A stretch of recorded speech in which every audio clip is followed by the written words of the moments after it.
All right, another Tanya share, another week, another Tanya share, and very interesting share. We're going to be focusing on Perek Chavav of Igeres Hakodesh. A very interesting chapter, a lot going on in it. Starts off with a lot of Kabbalah, gets into a lot of niglah'dike and yonim, and really just a very interesting chapter all around. And there's so many subjects to be focusing on in this chapter. I will, Bez Hashem, be focusing only on the last bit of the chapter, which I think there's enough to focus on over there, and really we could be elaborating for days. But let's get into it. Let's just start somewhere. So the Alter Rebbe starts off with a quote from the Raya Mehemna, portion of Zohar.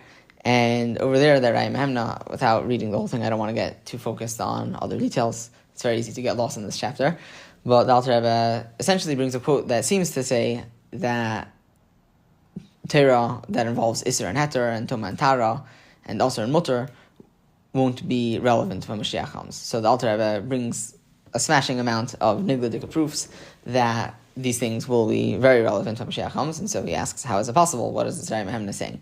So the Alter Rebbe explains essentially that what it's saying is not that these parts of Torah won't be necessary, but rather that they won't be relevant. That's the crux of his answer. That's the Sparknos version. So to this end, he elaborates a little bit. He says that we'll definitely be learning a lot of Torah. We'll be learning we'll be learning Isser Torah. We'll be learning the hidden aspects of Torah. We'll be learning things more akin to the Zohar, Kisei Arizal, and things like that. And we will understand a lot about Hashem, and that will be the whole purpose when Moshiach comes, etc., etc. There's a lot of things to elaborate on. I'm really, really trying to give only a brief overview. I feel like my last brief overview in the last year was like 10 minutes, so we're really trying to keep it to a brief overview, just for the purposes of what we need. So, just to pick up somewhere and start with a quote, he says, and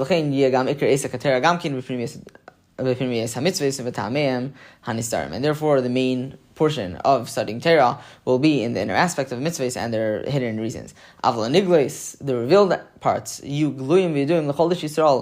be revealed and known to every Jew, with an initial knowledge without forgetfulness. There will only be need to work in them for the Erev Rav, for the mixed multitude that will be joining the Jews, who did not merit to taste from the tree of life, which refers to the inner aspect of Torah, mitzvah and mitzvah. And they will need to work in Torah and in Mishnah to weaken the strength of the Sitra Achra, which is stuck to them, through working in Torah, so that it will not be able to cleave to them, to make them sin. As it says, that the sinner will be cursed, will fall at 100 years. There will be sinners, they will be from this mixed multitude. They will need the details of the halachis of Isser and Toma more than regular Jews. That it will not occur for them, Pasul or Toma or Asur, because it's a quote from Mishlei, that no badness, sin, however, whatever translation you want to give, befalls the righteous. And it's also possible and close to say, that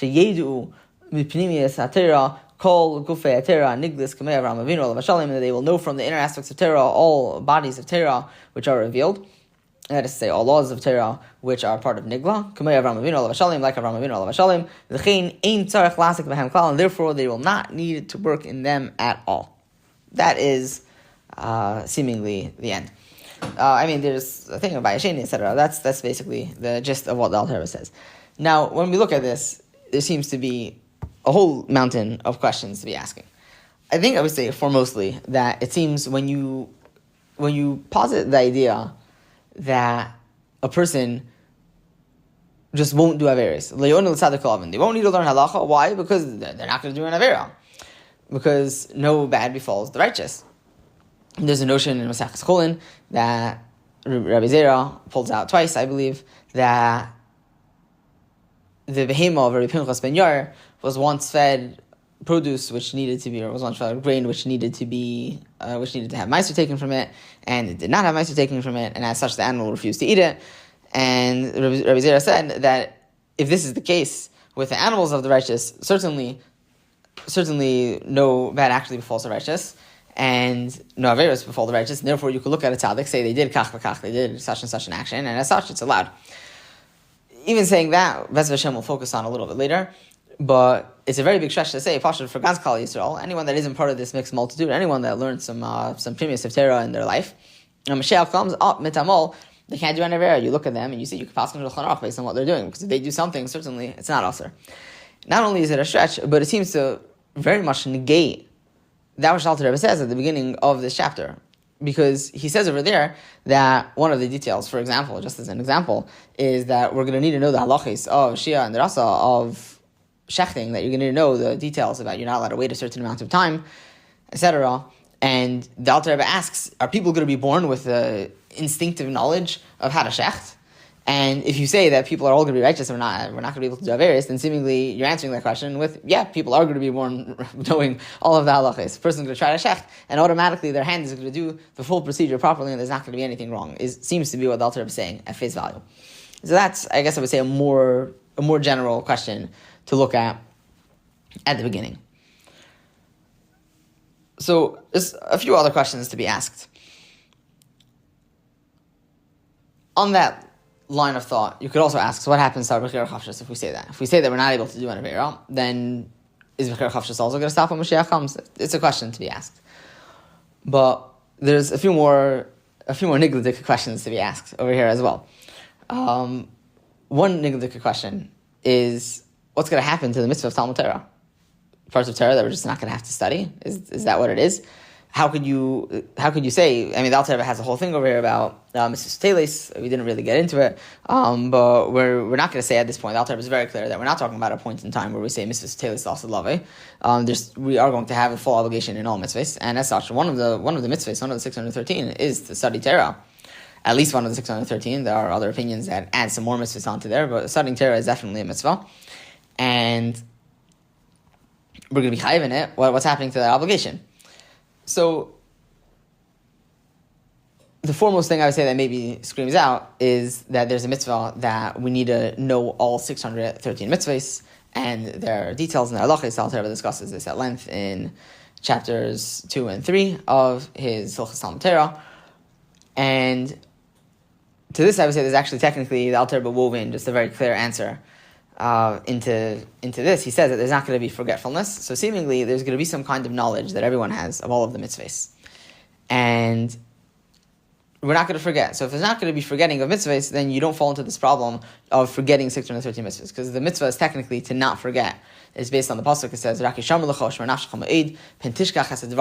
you should guard yourself lest you forget the things which we saw at Har Sinai. So the problem is not that we need to remember it, but that we can't forget it. That's only one aspect. That's one aspect that we have going on over here.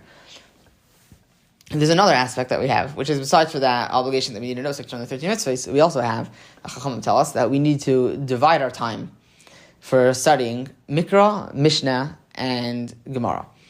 Mikra meaning typically Tanakh, Mishnah meaning typically Mishnayos, but then you could also include, the Alter Rebbe says in his Talmud Torah at the beginning of the second chapter, you could also include explanations people give of psukim of Tanakh, like the Rishonim, those are also included in Mishnah. You also have Braises, you have Midrashim, all included in Mishnah, and you also have things like halachis in the Rosh, the Beis Yosef, Upgepaskan halachis are all included in Mishnah, and then Gemara is the expounding of Torah. It's trying to understand one thing from another thing, and that's Gemara. And so a person needs to divide their time amongst these three sections of Torah in their course of study. Now, seemingly what the Alter Rebbe is saying over here is that people are going to learn at the beginning. He says that we're going to know we're going to know at the beginning without any forgetting, and we're going to know all of these halachis. So what it seems to be, it's a little bit interesting, but really, what happens to the study of Taka Gemara? What happens to learning Gemara? People are going to be sitting and they're going to be learning Zohar and Yitzchayim all day, and whatever other books might be coming out, maybe. but what's going to happen till we have an obligation to study all these parts of Torah every day, and we're just going to say that people are going to go to Cheder and they're going to learn a little bit, and then that's going to be that? Is that how it is? So it seems to be a little bit schwer to say something like that.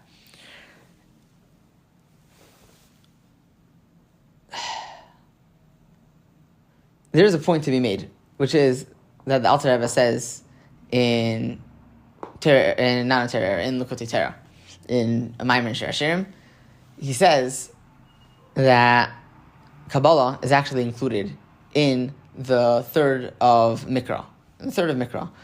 Now, if you would take it at face value, you would say that Kabbalah is included in the third of Gemara, which is what the Alter Rebbe Paskins and Zohar says Chachmas HaKabbalah is included in Gemara. He says this is the opinion of the Shach based on the Rambam, or the Rambam's opinion in the opinion of the Shach. So then, in a certain sense, you can maybe try to squeeze around it. You could say that Apokwas Halacha is included in Gemara.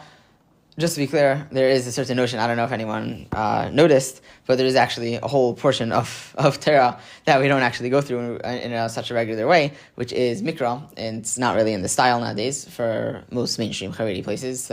Study Mikra, I actually noticed there was an ad for something political, and this isn't a political podcast, so we're not going to get into it too much, but something that really took me aback is that there's this Haredi platform for something in Israel, and they were saying that they're teaching Tanakh in schools. The liberals want to teach Tanakh in schools, and I was a little bit surprised by the notion that teaching Tanakh in schools should be a bad thing. It's actually a takana of Yeshua ben Gamla, and Alter Rebbe has a whole arich about it in his first chapter of Hilchos Talmud Torah. It's an obligation, l'chulei alma. The only thing is that there's a tesis quoted in the Ramah that you can get away with the point that when you review your studies, you have all of the Sukkim of Tanakh somewhere in all of the studies that you're otherwise doing. So as such, you count your learning Tanakh as part of that only after you've made a one full pass of the whole Tanakh. So you could kind of, maybe to some extent, if you would say that the Kabbalah really is part of Gemara, then to a certain extent you can say, okay, well, we're gonna chaper rein the parts of Tanakh, the same way that we've been chapping rein Tanakh in Mishnah and Gemara. Now maybe we'll be chapping rein Mikra and Mishnah will be chapping rein in Kabbalah, if you would say that Kabbalah is included in Gemara. With that being said, it seems a little bit difficult to say that if you say that Alter Rebbe's opinion is that it's Mikra. Regardless, the whole thing is shver, and to say that would still be a little bit of an interesting answer, especially because the Alter Rebbe does not bring this opinion of Tesis at all in Shulchan Talmud Torah. Seemingly he doesn't hold of it, which makes a lot of sense given his push that he's giving at the beginning of his Hilchos Talmud Torah, that he seems to be trying to say that there should be a study of Tanakh, and I think I mentioned in the last podcast, Alter Rebbe did actually have a shiur in Tanakh daily, and the Chassidim have been able to study Tanakh in years gone by, in a way that they finished every 3 months. So learning Tanakh is apparently something that Alter Rebbe did want to have on a regular basis, maybe not to sit all day learning Tanakh, but at least, shlish, as you say. We'll get back to all of this shortly, B'ezras Hashem, at some point. So we're going to try to squeeze this into an hour. But at the end of the day, you could try to answer that it's all going to be squeezed into Kabbalah, the Tanakh and the Mishnah. But that being said, even that's a shver answer, and seemingly the Alter Rebbe wouldn't even hold of that because everything is really being included in Mikra, according to what he writes in the Likutei Torah. Seemingly, the Likutei Torah is Basrai. It came out definitely after the Alter Rebbe's lifetime. Hilchos Talmud Torah came out in Tov Kuf Nun Daled, if I'm not mistaken, which is before the Alter Rebbe's passing. So, yeah, seemingly, it's a little bit shver. What's going to happen to Talmud Torah over here? What's going on? So that's another kind of question that we could say. And then we have another question, which also, in a sense, a niglah'dike question, which is that the Alter Rebbe says it's also that it's karev to say that it's possible, he says, and it's close to say that we're going to know from Pnimis of Torah all of the halachis that we need to follow. Now, for people that are anti-Kabbalah, that's for sure setting off massive, massive alarm bells. Even for people that are pro-Kabbalah, it might seem a little bit interesting. The Alter Rebbe has a paskan halach in the Shulchan Aruch that when you have machlokes between halach and Kabbalah, you follow halacha. Very interesting idea. There is actually, in Sha'ar Kollel, it brings in the name of Rapil Paratcher, if someone asked Alter Rebbe, if I remember correctly, someone asked Alter Rebbe, about this idea. Maybe he asked a particular question, or he asked about the general idea. The Alter Rebbe said, when you have a machlokes between Kabbalah and Halacha, you follow the Kabbalists. So he said, in your Shulchan Aruch, you wrote otherwise. So the Alter Rebbe said, I mean, in Halacha, of course it's going to say you follow Halacha over Kabbalah. But in Kabbalah, it's going to say you follow Kabbalah over Halacha. So you do have some cute answers to be given, but really, it seems to be a little bit of a bella to say that we're going to pin the whole thing on, and maybe we're going to know all of the Halacha based on Kabbalah. Is that how we're going to be passing Halacha? We're going to look into Zohar, we're going to look into Neis Chaim, and that's how we're going to pass Halacha. It seems very, very bunna to say all of these things. Like, I don't even think that there's good answers, but even the bad answers are a little bit fair. I mean, I'm saving the best for last. That's kind of what we're trying to build up to over here. But ultimately, yeah, I think that there's some questions over here that we need to start answering. So there's an interesting debate about dividing time in halacha, in learning Torah. In the halachis of learning Torah, there's an interesting divide about how you're supposed to divide your time. A lot of double words going on over there. We're going to pin it on the Rambam and the Ramban. The Rambam is of the opinion that says that a person should always divide their time. Shlish b'mikra, shlish b'mishnah, and shlish b'gemara. Shlish b'talmud. A person should divide their time, and the word shlish means a third. Now, it also means to divide, which kind of makes sense if you're putting things into thirds. That's pretty much dividing into many parts. But the word shlish is a little bit ambiguous over here. It doesn't mean that you divide into thirds, as the word shlish would imply, or does it mean, no, you divide it into parts? 3 parts, not that they're thirds, but that they're 3 parts. So the Rambam takes the approach that it means literally thirds. You learn 1/3, you take 1/3 of your time, and you use it for Tanakh. You take 1/3 of your time, and you use it for Mikra. For Mishnah, you use it for studying Paskan Halacha without the reasoning or understanding. And then you take 1/3 of your time and you use it for Gemara, for delving into the reasons, deep, not just the surface level. You go all the way in. That's what you do with 1/3 of your time. So, for example, if you have 3 hours in your day because you work a 9 to 5, and that's how society has it nowadays. So you take 1/3 of your time, you learn Mikra. You take 1/3 of your time, you learn Mishnah. You take 1/3 of your time, you learn Gemara.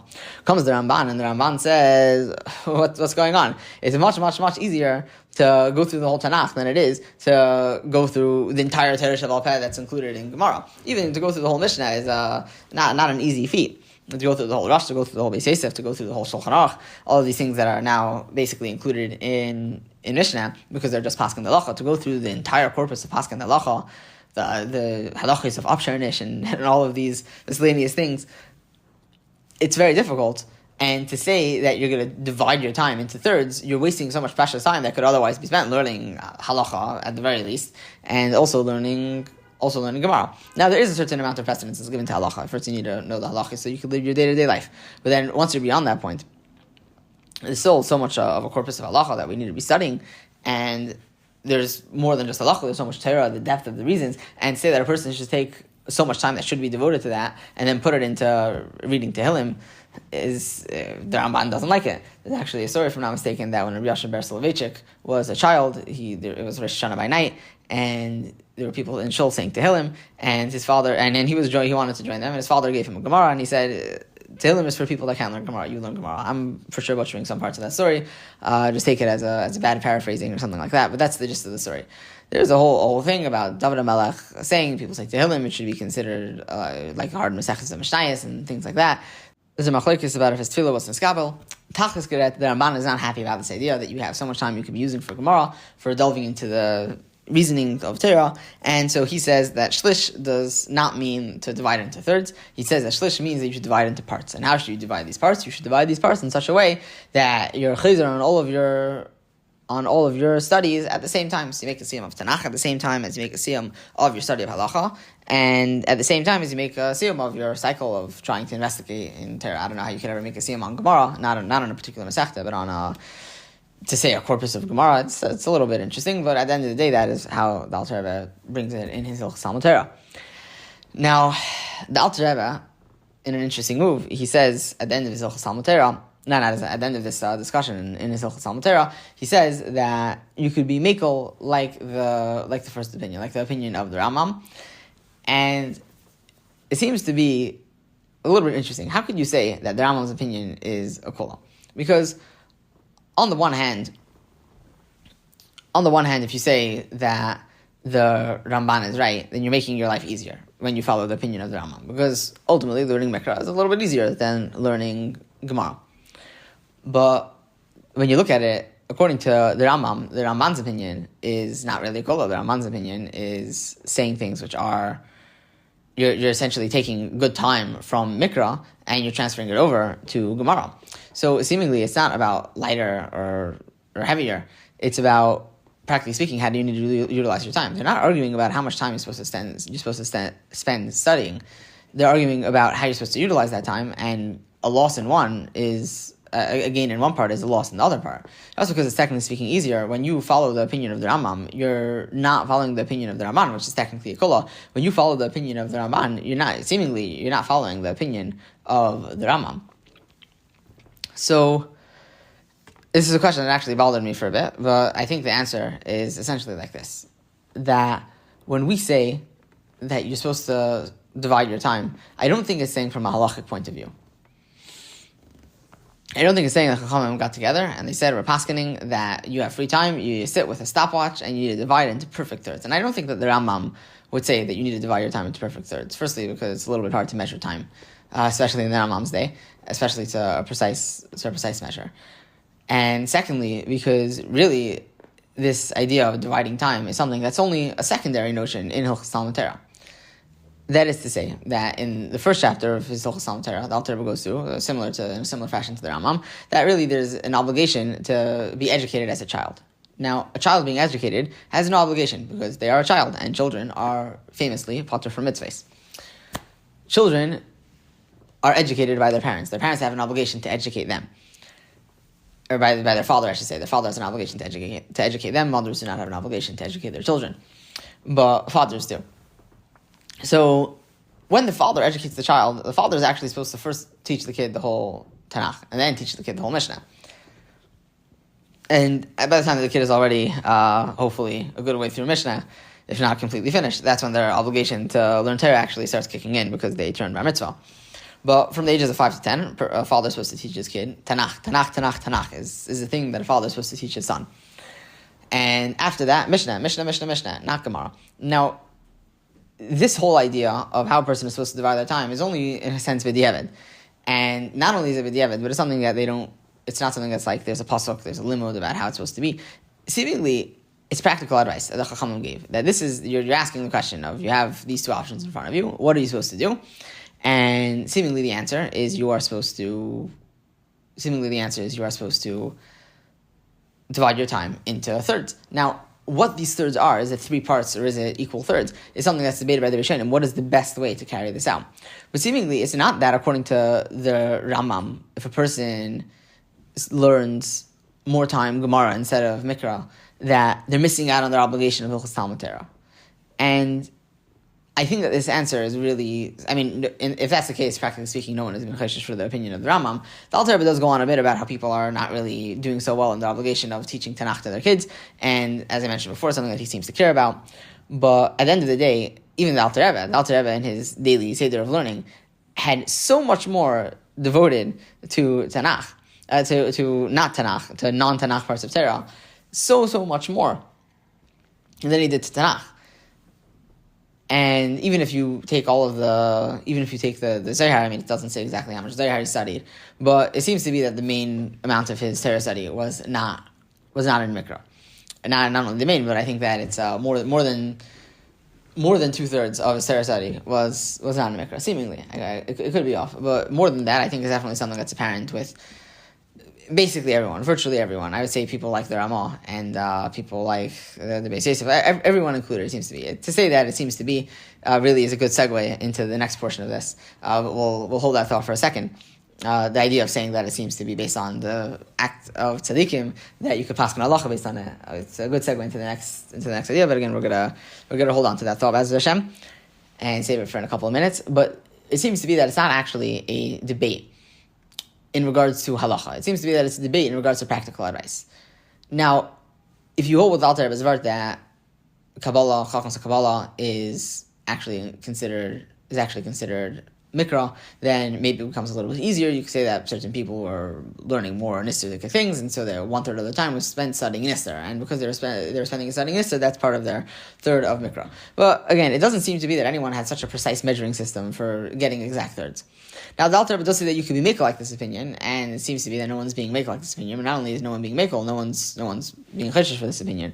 But I think that what the Alter Rebbe is in a sense saying is that if a person doesn't want to follow the Rambam's agenda, then they are actually able to do so, even though it's easier. And when he's saying that it's makel, it's taka just simply based on the ease of the study. That it's easier to study more mikra than it is to study Gemara, and if a person utilizes their time in such a fashion, then they are able to be makel like this. Now, seeing as it's a matter of easier or not, a person might say, why is it a kula? Because at the end of the day, he's still spending the same amount of time studying. And I think that really ties into the Alter Rebbe's whole formulation of Hilchos Talmud Torah, which is not the purpose of the shiur, so we're not going to be getting into it too intensely. But in short, the Alter Rebbe seems to be trying to figure out what exactly is the priorities of study that a person should have in their studying. And the way that Alter Rebbe lays it out, it seems to be that a person doesn't really have a free moment from studying ever, period, until maybe if they learn Kol HaTorah Kola, then there's some kulas to rely on that they can maybe take a break for a day. Not for a full day, chas v'shalom, but at least for maybe a 12-hour period, or slightly less than a 12-hour period. There's a massive contradictions about it at the beginning of his third chapter of Hilchos Talmud Torah, and I strongly encourage everyone to go check that out. Very, very fascinating stuff.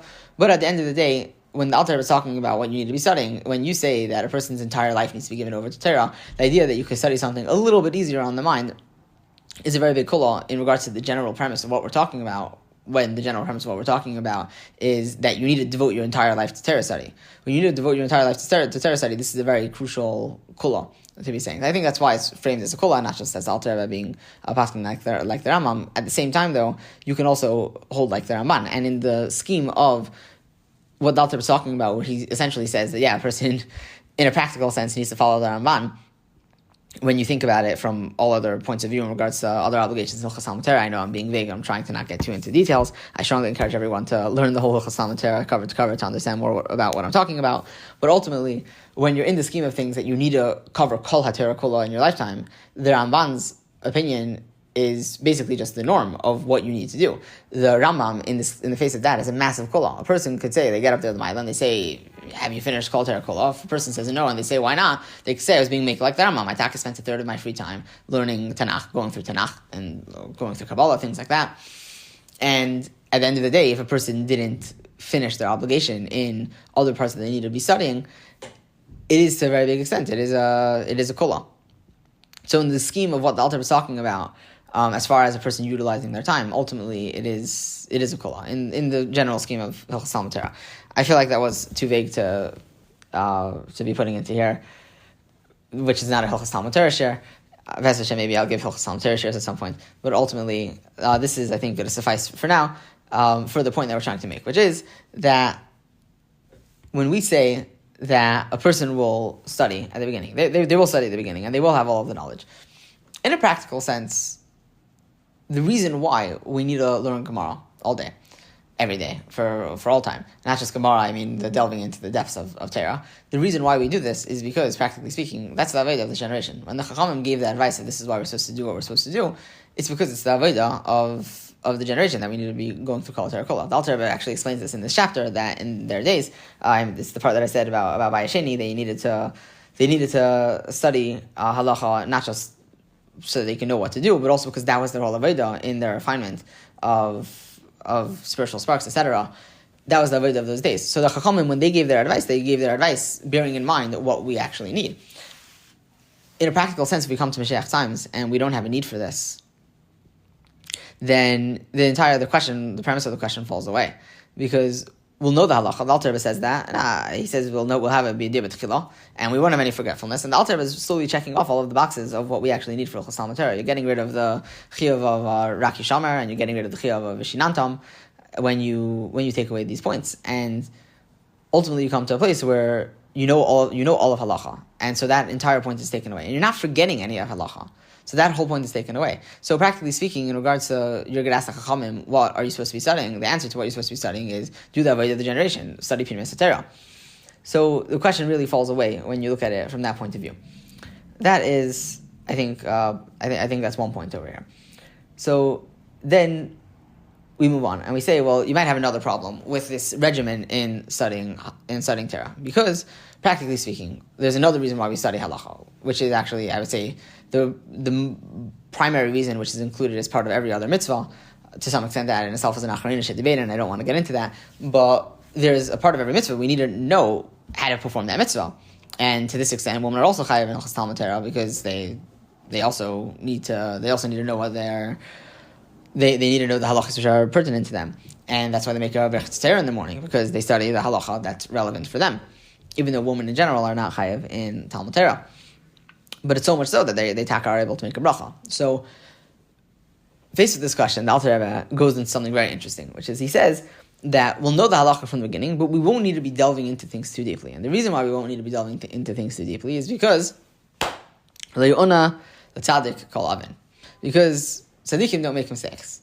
So it's a very interesting idea. I mentioned before Rabbi Pinchas ben Yair and the logic of Rabbi Zera, and so I want to get into a little bit this idea of the contrasting, actually, the idea of le'una l'tzadik kol avin and the idea of what Rabbi Zera says, that the behemoth of a tzaddik, HaKadosh Baruch Hu doesn't bring a takala to tzaddikim as a kal v'chomer from the behemoth of a tzaddik. So, as I said the story before with Pinchas ben Yair, there's the two stories that you have in the Gemara, if I remember correctly, it's two stories in the Gemara with Rabbi Zera, is that there was a story where Rabban Gamliel and his Beis Din were a geyser about kusim, that they're like goyim, and Rabbi Zera said maybe they were only saying where a Jew is not standing over them, but if a Jew is standing over them, then we're not concerned for their shechita. So, and then we hold that their shechita is kosher. So someone said, oh, well, maybe it's, not maybe, he said that it can't be in that case, certainly, and he demonstrated that in that case, Rabban Gamliel and his Beis Din were taka fully gozer. So then Rabbi Zera said, let's look, I know two great people, Rabbi Yochanan and Rabbi Yassi, they ate from the shechita of a kusi. So Rabbi Zera said, is it possible maybe they simply didn't hear of this psak din of Rabban Gamliel? Because if they didn't hear of it, then maybe that's why they ate it. But then Rabbi Zera said, practically speaking, the animal of a tzaddik doesn't cause a mishap to come to a tzaddik. So certainly the tzaddikim themselves, there's no mishap that comes to them.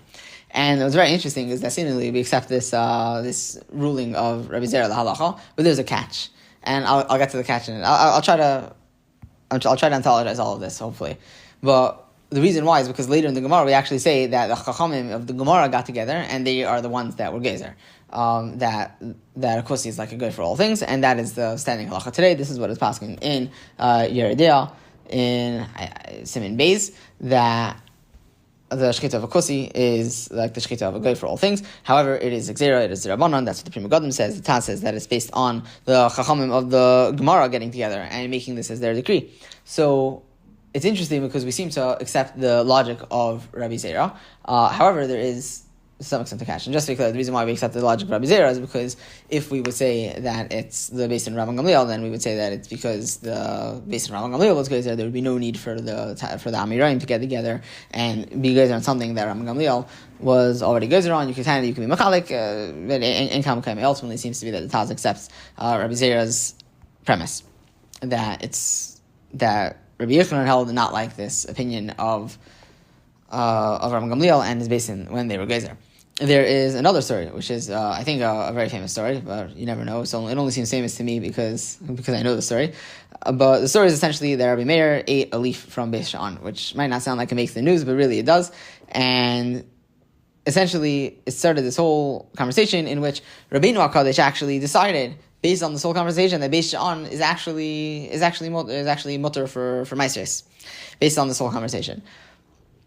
So of all of the proofs and disproofs that people try to bring, ultimately in Beis Sha'an, we say that it is not included in Maisres, and the reason why is because we say that even though Rabbi Meir might have forgotten, simply just eaten the leaf, it made a mistake. Rabbi Zera says tzaddikim don't make mistakes, and so we just take it on principle. There's actually a third story. I think I've been saying two stories. I believe there's a third story, which is that Rabbi Zera and Rav Asi were going to, they were going somewhere. Not the Yankees game, but probably somewhere. And they were in an inn. And in that inn, they were served eggs that were cooked in wine. Now, Rabbi Zera didn't eat the eggs cooked in wine, and Rav Asi did eat the eggs cooked in wine. And just to be clear, the language that it says over here, it doesn't use the regular language for eggs of saying that they're milkulgolin, which typically means that they're boiled, like hard-boiled eggs. It says mitzumakis, which implies that they're more, forgetting the word, they're poached. They were poached in wine. I believe Rashi says mitzumakis means because it becomes like tzmukim, it becomes shriveled. It doesn't happen to hard-boiled eggs, happens to eggs which are poached. So something like that, poached. So these, long story short, these eggs were poached in wine.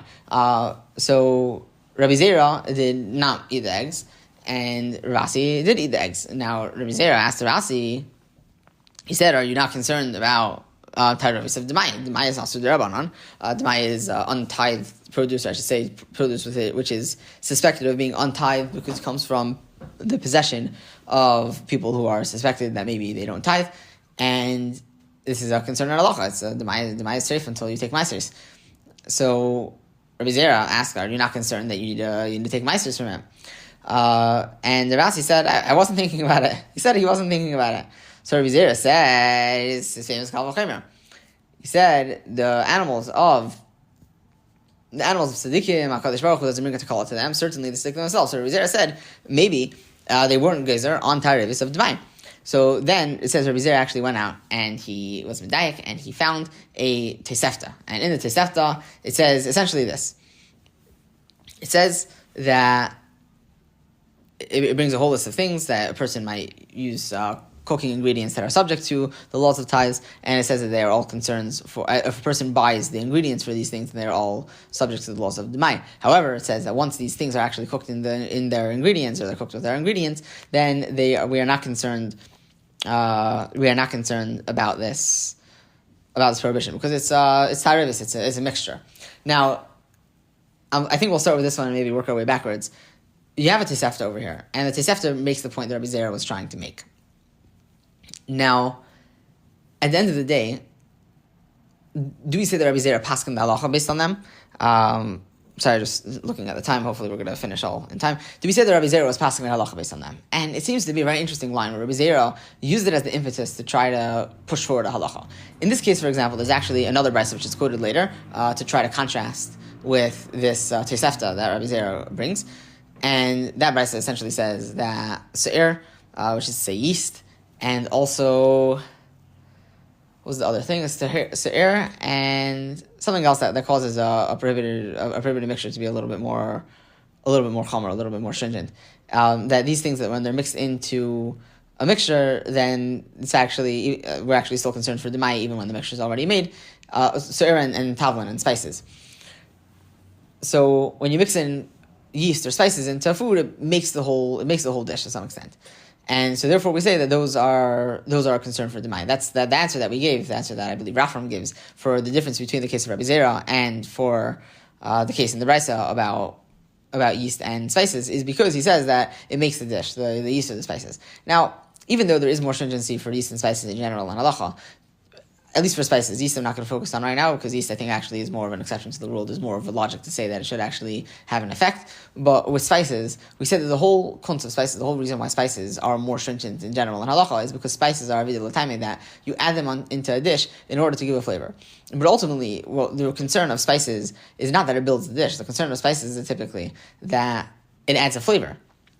Now, wine that you're cooking eggs in is certainly adding a flavor to the eggs. It's cooked all around in the eggs. Wine and eggs don't have the exact same flavor to say that no flavor was changed in the egg because it's all the eggs flavor. Certainly there's a flavor of wine in eggs that are cooked, just poached in wine. However, with spices, we're saying it's different. And I think that really this difference that we're making in the brayso is a little bit forced to some extent. A little bit forced.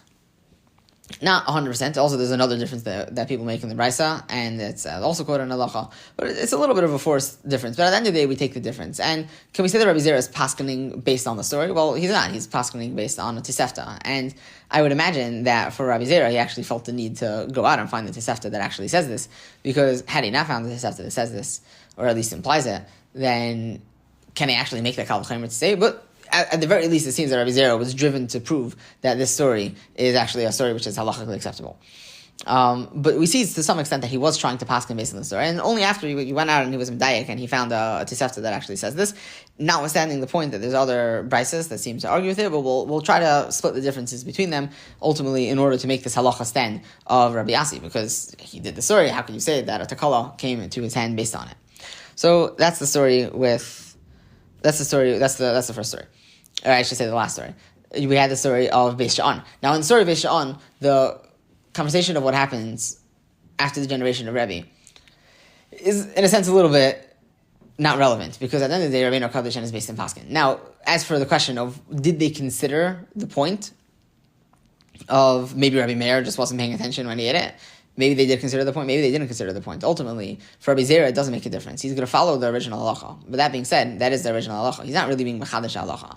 That being said, if it comes in a later generation, we see that people are able to be maharer on an earlier generation in regards to a certain stipulation that they made, in regards to a certain halacha that they put out. We actually saw it in the first story, wherein Rabbi Yochanan was not concerned for the gzera of Raman Gamliel.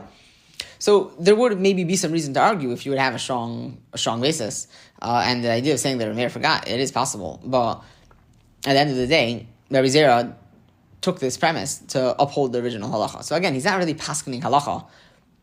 He's not really paskening halacha based on the idea that tzaddikim can't do wrong, but he's still saying to some extent that we're going to try to give it weight in halacha. The third story, or I should say the first story, the story with the shechita of a kosi that Rabban Gamliel aser and Rabbi Yochanan ate from. So in that story also with Rabbi Zera was fine with saying that Rabbi Yochanan went against it. It's interesting because I don't know actually if Rabbi Zera paskin based on that story, and maybe he did, maybe he didn't. What we do know is that other Amirayim came, and other Amirayim were apparently concerned, so they got together and they made kusim like goyim for all matters. And this is what's quoted in halacha. And it is possible that Rabbi Zera had some kind of influence for this. But was Rabbi Zera's influence to say that we're going to now start allowing the shechita of a kosi? So maybe yeah, maybe no. But it's interesting because there does seem to be a very halachic weight given by Rabbi Zera, to the point that there was a whole asifa, they made an asifa, and ultimately they answered the shechita of kosim. And was there a need to do that if Rabban Gamliel already did that? No. But were they 100% sure that they needed this? I don't know that that's the case. But ultimately, Rabbi Zera did give halachic weight to it. All of that being said, this has all been a red herring, because really, this is all different from the statement of Lo Yonah L'Tzadik Kol Avin. Because these stories in Maseches Kolin are saying not that something happened and we're going to say that, oh, so no bad befalls a tzaddik. We're saying that these are unique people, and so maybe we could actually try to paskin halacha or quasi paskin halacha based on them, at least give halachic weight to stories that happened in which they did certain things, and we're going to try to read into it. When the Gemara actually quotes the pasuk of Lo Yonah L'Tzadik Kol Avin, it's actually in a context which is not before the act. It's not lechatchila. It's actually b'diavad. And b'diavad we say Lo Yonah L'Tzadik Kol Avin, and I don't mean in a halachic sense b'diavad or lechatchila. I mean in a post facto sense. We say b'diavad post facto. That is to say after the story actually happened. So I think the first story in the Gemara. I'm not a Baki and Shas, but these are stories in the Gemara that I know. I believe there's 4 of them if I'm remembering correctly, but I also mixed up the stories of Rabbi Zera, so maybe there's more, maybe there's less. There was a story at the end of Maseches Yevamos, the famous sugya about agonis, what we call agonis nowadays, women that their husbands disappeared. So, it's also agonis from back in the day. Nowadays, we also apply the term more broadly. But I digress. There's a story over there about an agona. That there's a certain case in agonis of mayim shein lahem seif, a person that disappears over water that doesn't have an end, and we're concerned that maybe that person didn't actually die, they went away, but they're still alive. Now, if a woman's husband is still alive, then she needs a get. And if her husband isn't around to give a get, then she can't get remarried, which is a very sad and unfortunate thing, and see the end of Yevamos for how important it is to be mater agonis. Anyhow, there's a certain case by a lake, and there was a question about the lake if it's considered mayim shein lahem seif, water that has no end. Ultimately, Rav Shela allowed a woman to get remarried based on the fact that her husband disappeared over the edge of this water. Now, Rav and Shmuel were sitting. Shmuel told Rav, let's put him into cherem. He violated the halacha. He's making a pirsa in Klal Yisrael. He's making mamzerim. All of the good things that people might say about violating a certain inyan in being matar agonis. Rav told Shmuel, let's try to figure out, maybe paskin for some other reason. So ultimately, they went through the investigation, and it turns out that Rav Shela was not acting maliciously, and simply he made a mistake in his reasoning, which is not a reason to put him into cherem. So as such, Shmuel said about Rav, Lo yona l'tzadik kol oven. Why? Because you're not allowed to put someone into cherem if they don't talk to the to be burned into cherem. And Rav was, even though on paper there was enough to put Rav Shela into cherem, but Rav said he's not going to put him into cherem until he investigates. Now, was this necessary from the letter of the law? No. And I could say there's enough cases where people are put into cherem without due investigation, but that's a story for another time. Ultimately, Rav's a tzaddik, and so no bad befell Rav because he is a tzaddik. Is this a heter and halacha? Is this saying that there's a halachic necessity to look into someone before you put them into cherem? Not necessarily. And you have other stories, at least in Yerushalmi with Rish Lakish, I say in Eretz Yisrael with Rish Lakish, putting someone eating figs into cherem. There's a bunch of stories, but ultimately people put other people into cherem. Rav is a tzaddik, and the yonah tzaddik kol. It's not a heter for anything. It's not bringing out halacha from it. But at the end of the day, Rav is a tzaddik, so he got away with it. That's one story. You have another story in Maseches Avodah Zarah that in the subject of in the subject of bugs in food, which is a very, very hot topic nowadays. There was a fish that was brought to Rabbi Bar Chana, and the fish is a kosher fish, but he heard someone calling this fish by the name of a not kosher fish. I don't know if it was something like fake crab, because you have fake over there, but the other person called this fish, which is kosher, and it's in front of him, he recognized the fish, it's all kosher, but it was referred to by the name of something teif. So Rabbi Bar Chana said that from the fact that it was called the name of a teif fish, I actually think that it's something teif. And now that I think it's something teif, but he's saying, I'm not going to eat from it. This all happened at night, so he wasn't able to examine the food closely. In the morning, he looked at the food, and he actually found that there was something teif in the food, even though it was a fish, and it was a kosher fish, and he knew it was a kosher fish, but because someone called it teif, he didn't want to eat from it, and in the morning he found out that there's actually were bugs in it. Now, he said about himself, Lo yona l'tzadik kol oven. This is a nice thing to say about yourself, but in his case, takis, Rabbi Bar Chana. So, at the end of the day, was this a heter? Was this him saying that, was it? It's not a heter of any kind, certainly. Is it a chumrah? Is it saying that you're not allowed to eat a fish at night? No, it's not. It's not that. Is it saying that if someone calls your food treif, then that means that it's treif? It also doesn't mean that. And if in the morning he would have woken up and checked his food and would have looked kosher, he would have eaten it. But he woke up in the morning and he found something treif in it. So, as such, he said, Lo yona l'tzadik kol oven, but it's not a heter, it's not bringing out any halacha, it's not a heter, it's not a chumrah, it's just saying this is what he said after the fact. You have a story that there was a deer that was brought to the house of Rish Galosa, this is in Maseches Chulin, and there was a conversation, and Rav said that the deer is kosher, even though it was missing, I believe, the bad, its back legs, but Rav said it's kosher. So Rav said, let's eat it, let's make a barbecue. Shmuel said, are you not worried that maybe the back of the legs were bitten by snakes and poison went into the deer? Now, if a person eats from the deer, it's dangerous, but you wouldn't be able to tell that it was bitten by a snake because back legs are missing. You can't tell there's a snake bite. So Rav asked him, what are we supposed to do? So Shmuel said, we'll put it into a hot oven and then check the meat. So they put it into a hot oven, and when they put it into the hot oven, the meat started falling away, which is a sign, to those that know these things, which I do not, but it is a sign that the meat was actually bitten by a snake. The deer was bitten by a snake. So Rav said about Shmuel, Lo yona l'tzadik kol oven. Sorry, Shmuel said about Rav, Lo yona l'tzadik kol oven, because Rav is a tzaddik, and so he could have been in grave danger, but Hashem set things up in a way for him to be saved. This is a story of Maseches Chulin, and I'm trying to kind of rush through these because I don't want to go over an hour like I did last time. Fourth story in Maseches Nida, there's a certain kula that Rav held like, and Rav Minyamin, or just Minyamin, and he wanted to paskin like Rav in a certain idea. That being said, he actually had the opinion of Rav wrong. And when he was on his way to try to paskin like Rav, he slept over on the side of the road, and he passed away. And so Shmuel said about Rav, Lo yona l'tzadik kol oven, because no one paskined wrongly in the name of Rav. Rav is a tzaddik, and Hashem protected him from this mishap. Now, firstly, there's a few lessons. Firstly, that Rav seems to be a very big tzaddik, that we say later on tzaddik alav and bad him a few times. But there's also the point, which is that we're not paskening halacha based on layon tzaddik alav. What we're saying is it's about how Hashem sets up the world. Now, does that mean that Mechira Chavshus is gone? I don't think so, and I think this is really what the Alter Rebbe is getting at. And I think this is with this. Hopefully, we're gonna finish off the share, which is that the Alter Rebbe says we're gonna know all of halacha. Right? When we establish knowing all of halacha is good enough to get us off the hook for Talmud Torah and halacha, then we're going to be learning Kabbalah, and ultimately we're not going to have any problems. Why? Because the Erev Rav, they're going to be the ones that have all the problems. But for us, Le'yun and Tzaddik Alav, what does Le'yun and Tzaddik Alav mean? We're going to know halacha. We're going to know the halacha of what to do. Now, that being said, a person might say, oh, well, you still need to do new investigations. You need to try to figure out, maybe if you learn, you're going to find something else that you didn't know, and you're going to find a new halacha, a new animal is crossbred, whatever it may be, and you need to know if that animal is kosher. So whatever the new halacha may be, we'll do our due diligence. We'll find out the halacha. We'll know what we need to know.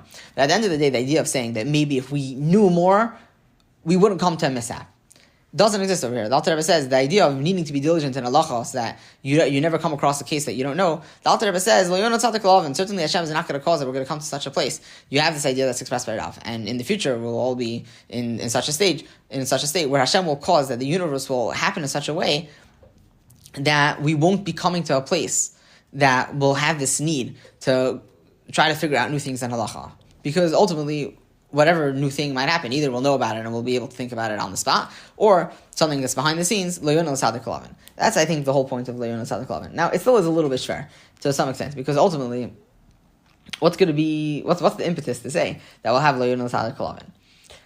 And I think this is why the Alter Rebbe comes at the end. And the Alter Rebbe comes and he says that it's possible and karev to say that we'll know all of the Gufei Halachos from Kabbalah. Same way that Avraham Avinu did. By the way, about Avraham Avinu, it's actually a punct happened to be last week in Torah from the Magid, that Avraham Avinu, when he got his bris milah, it was revealed to him all other parts of Torah.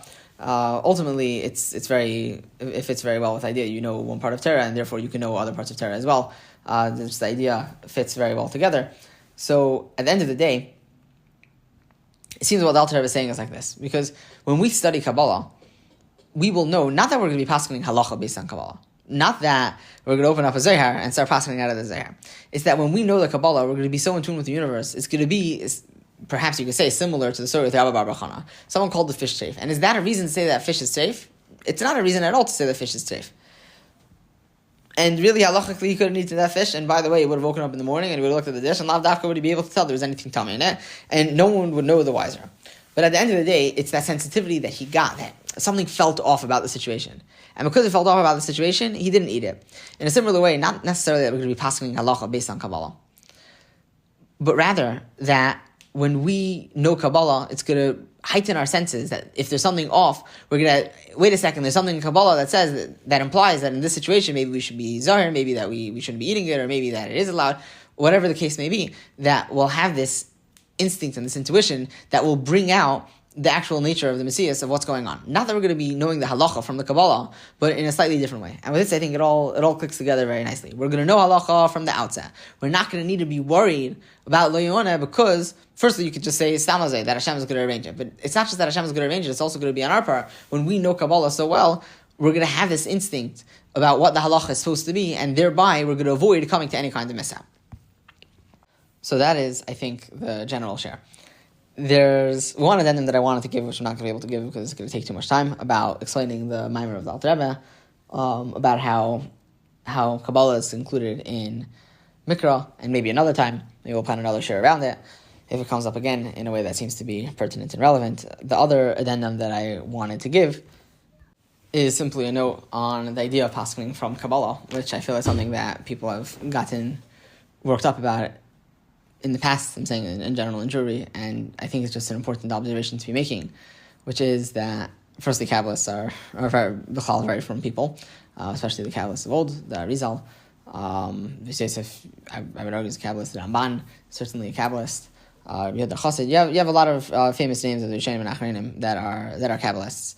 And Kabbalah is something that's definitely been discovered, and the idea of saying people go against halacha per se, in following halacha, I think is a little bit misguided. And I think that ultimately the point is that when people paskin based on Kabbalah, there are certain things that we in Chabad are nahig based on Kabbalah, even though it doesn't really follow the mainstream halacha. One example, which I think might be able to illustrate this point, is that when we eat fruits which are gerua, fruits which are the lower quality of that kind of fruit, then we say that it's actually, we make a hadama. Even though it's a fruit, it grows on a tree, but we say that we make a hadama. Now, this follows a logic in the Gemara. One example of this is there's a bush called a caper bush, and the bush has berries, and it also has these other kinds of flowers, leaves. And so we say on the berries you make ha'etz, the main fruit, and then on the other parts you make ha'adama.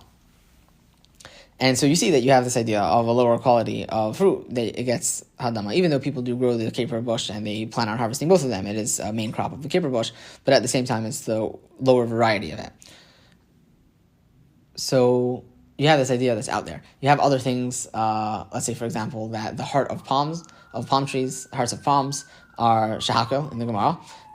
It does actually happen to be that Nischad Sha'alacha, nowadays B'chlal hearts of palms are grown in plants and they're trying to harvest the hearts of palms, and as such, from cans that I've seen, as in that is to say cans which are produced by from companies, say Brachasei Adama, because once you know that it's not harvested in the wild, it's actually Hadama. But these are examples that are brought for fruits which are gerua.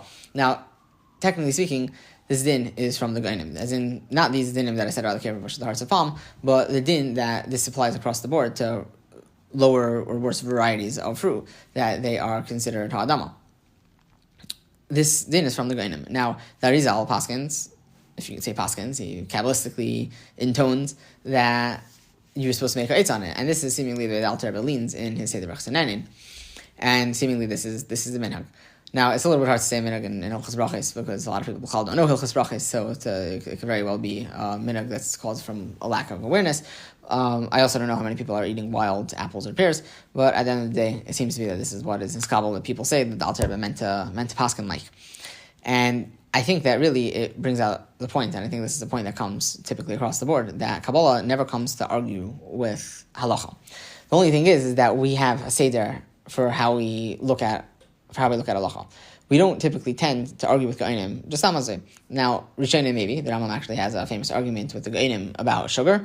According to them, sugar should possibly be ha'etz. According to the Rambam, it says it's not worse than dates, which is the case mentioned clearly in the Gemara.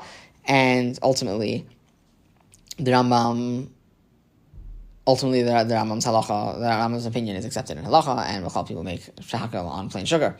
But could you imagine making ha'etz on a lollipop? I digress. Ultimately, the idea that we paskin like the Gainim when you have an absence of other major opinions is something that is typically accepted in halacha. But the Arizal comes and he says this is his opinion based on Kabbalah. Is he right or is he wrong? It's not that there's a Gemara that paskins against him. It's not like he's arguing with the Gemara anywhere.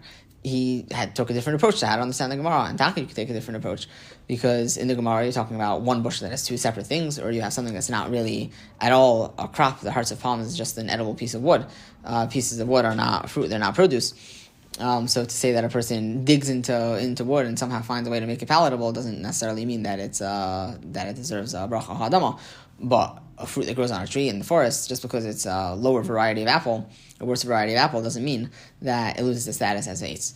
And this is just one example of probably tens of thousands where there's the psak based on quote-unquote Kabbalah.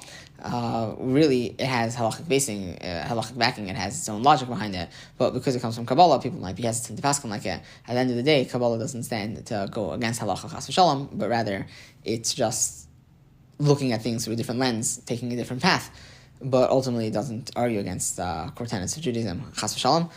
And I'm Simon with that will be zeicha to actually coming to this period of Moshiach where the entire Isaac, the entire world will be only to know Hashem, and we'll be able to learn a little bit of Kabbalah and know everything else with it. Chaim.